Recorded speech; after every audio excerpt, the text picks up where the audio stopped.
Hi students, Olevels Online presents the video lecture series for books of original entry. In this video, we will discuss Sales Daybook and Ledgers.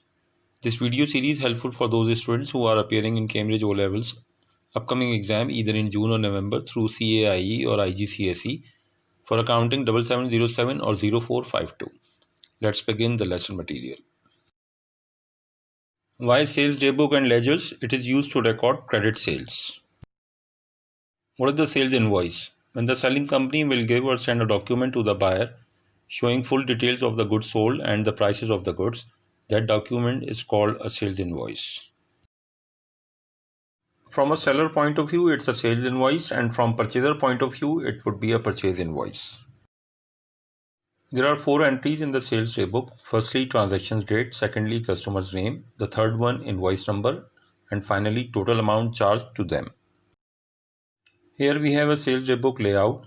In this layout, we place heading of the business and the related information for the transaction, that is a date, customer name, invoice numbers, and related amounts in the respective columns. After that, we got a total of 3520. Then we will make individual customer's T account called sales ledger.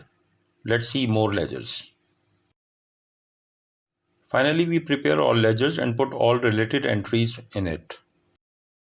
After that, we will prepare sales account itself and put the total amount of sale in it, that is 3520. This is called the general ledger. What is a trade discount? It is the amount by which a manufacturer reduces the retail price of a product when it sells to a reseller rather than to the end customer.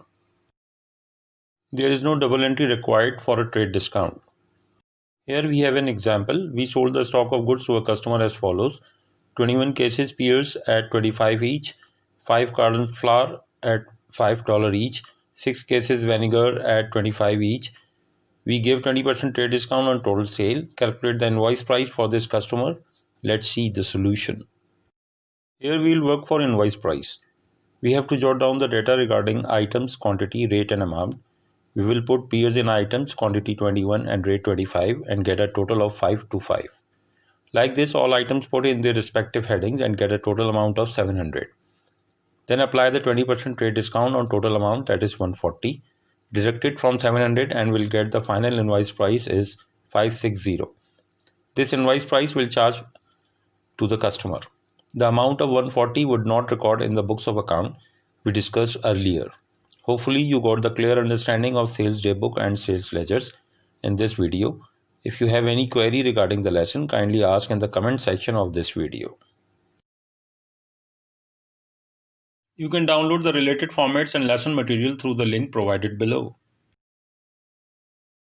Thanks for watching. I hope you learned something new today. If you did, like and share video with other people to learn from it, and please subscribe to my channel if you want to see more video like this. Thanks for watching. I'll see you in the next lesson.